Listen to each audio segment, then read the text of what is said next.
This is Urdizzle back with part 3 of my all kill, all 12 courses series. First two videos I covered Sunshine, Blueberry, Oak Hill, and Lakeside. So for video 3, we're transitioning over to Windswept and Harrowing Woods. And first 4 rounds were pretty solid. Oak Hill was a little disappointing, but we were able to kind of recover on Lakeside. So hole 1 here on Windswept. This is a pretty standard, even with a 5 wind, an accurate windbreak musket is just makes this hole pretty easy. I find that this hole should just be a birdie regardless of the wind. I don't think there's any wind that should make that difficult. Now this hole, on the other hand, so we got a wind of 5 left to right. This is a very, very difficult wind. I know a lot of people like switching to roller discs, which I do not throw and don't really care for. So that was actually a pretty good throw, but I got a really crappy skip.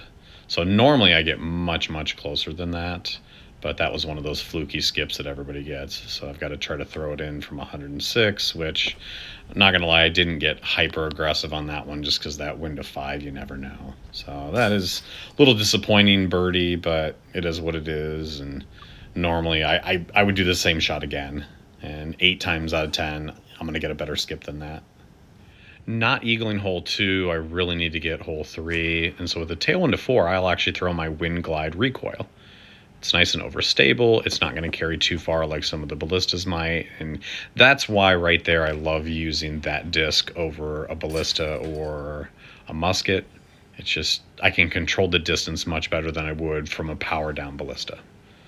So much happier getting hole 3. Hole 4, this is a tricky par 3, but again, I will just throw my accurate glide musket forehand out there and just let the wind carry it up. And that's, I can't stress enough how much a forehand really helps in this game. I think some people are so locked into the backhand that just be flexible and use the wind as a guide to help you get where you need to go. Hole 5, this wind absolutely sucks. So I am kind of playing this for birdie. I'm just going to play it safe out here, not really try to go for it. And I don't even know what I would throw. Maybe I don't even know. Like the Skip Ballista Pro maybe, but I'm not really trying for that one. And so I'm way out here trying to run it, but I got to be careful because you can easily, could very easily gone out of bounds on that one. And even this is not a gimme putt with a 5 wind.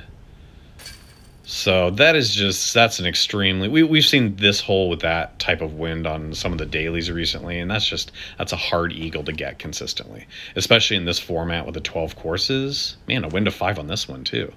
These winds are no joke today, man. I am not getting easy wins. So that one I just played the Explorer through the trees, the 5 wind.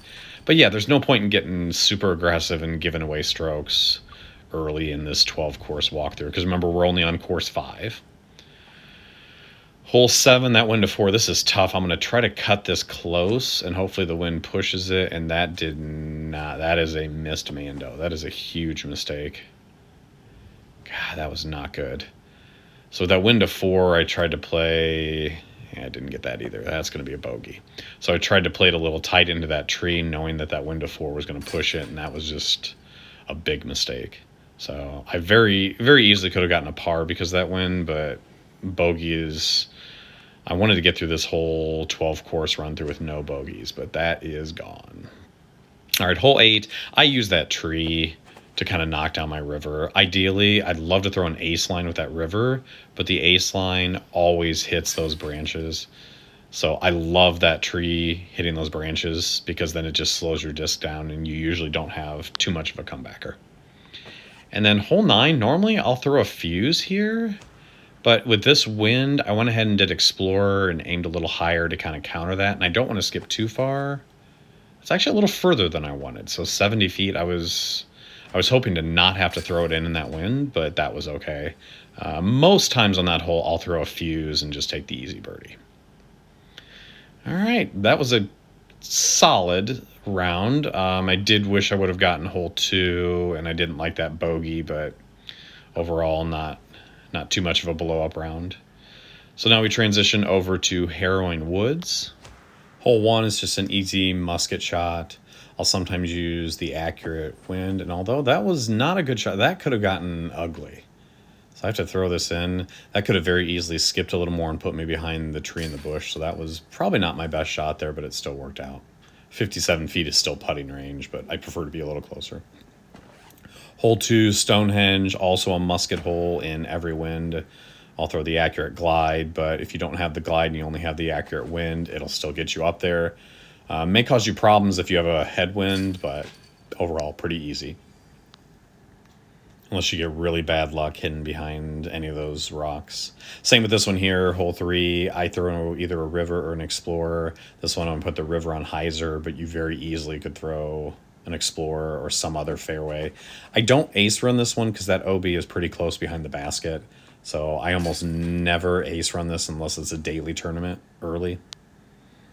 But birdie, birdie, birdie is pretty standard stuff. This hole, I used to throw Explorer and River. I've switched over to my Fuse because I guess less bad breaks, and that might be sure. Got it. Nice. Needed that one. The worst case scenario is if you hit the basket and kick backwards down in the water, OB, which I've had that happen before, and that's not fun. But overall, the Fuse is much more consistent. All right, hole 5, we're going to play the wide right route. I have a lot of different routes I play here. Sometimes I play it safe to the left and go for a throw-in. Sometimes I go recoil low up the middle. Sometimes I go wind glide. And I cannot believe I just did that. Wow. See, that is one of those things where you've got a 12 course run through. It's easy to lose focus, and I just lost focus there. I tried to rush too much and just gave away what should have been a gimme eagle, and that's not a good drive either. Get through. Oh, okay, it was. Thought that might have clipped those left ones. Yeah, so I got the ace, but then I gave it right back on the next hole. So that's another thing with this 12 course run through, is it's really difficult over 104 holes to really maintain your focus throughout the entire thing. Not forgetting to switch forehand backhand. We're ace running that one. No, I'm kidding. That's actually, if I throw a glide skip ballista, that's the ace line. You play that little skip up there. That was just an accurate glide musket on the forehand. But no, it's easy to lose focus over 104 holes. You just have to really, really maintain. That's why it's easy on one course to do better than what I'm doing, but to do it over the course of the entire 50 minutes, it's difficult. All right, so here I've got the tree right in the way. It looks like forehand's probably not an option. We're going to go backhand, and I actually like the angle here. If I miss this, so I'm going to go for this one. If I miss it, I've got that hill as a backdrop, and because if you're on the right side of the tree and you miss, you're going right into that water, but I'm going to run this one. Oh, yes, got it. Yes. All right, so I got that one back. So ideally, I like to be short of that tree to give myself a shot at running that one. And then hole 9. This is one I know a lot of people think this is a gimme eagle. I don't really think it is. Because since they nerfed the light discs that go, keep going. Oh, okay. Did I get through the tree? I did. So I'm going to play this one. That was my Light Glide Ballista Pro, by the way. So I got to make sure I don't clip these branches or anything. All right, we're good. No, when they nerfed the light discs, I used to play a Light Glide Ballista forehand and just play for that first fairway. But when they nerf the light discs, they don't go as high. And so now I've got to be careful bringing those trees into play. So I've kind of switched over to more of a backhand turnover. That was actually a pretty good round. I would love to have that loss of concentration eagle back, but 13 under is pretty good. That actually matches my course record. So if I would have made that easy shot, I would have had my course record of 14 under. That's insane. All right, so pretty solid stuff. We will lead into the next video, which is Crow's Nest and Grizzly Gulch.